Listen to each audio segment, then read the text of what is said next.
US President Donald Trump can't keep collecting the import taxes for now, and appeal courts have said a day after the trade ruling found that the bulk of the global tariff has been illegal. Also, a federal appeal court granted a bid from the White House to the temporarily suspending of the lower court's order, which ruled that the Trump has overstepped his power by imposing the duties.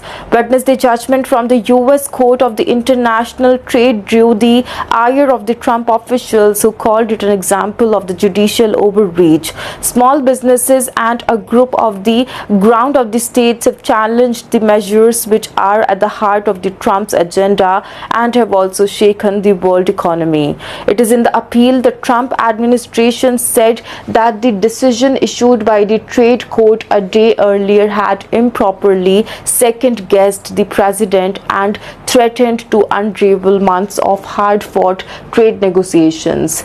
The political breaches, not courts, make the foreign policy and chart economic policy, it said in the filing.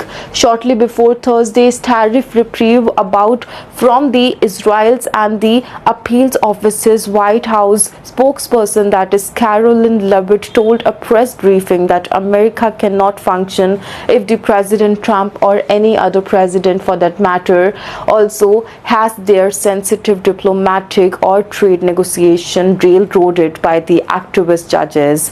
Trump blasted the International Trade Court's ruling on the Thursday in the social media post, writing, "Hopefully the Supreme Court will reverse this horrible country, also threatening decision quickly and decisively."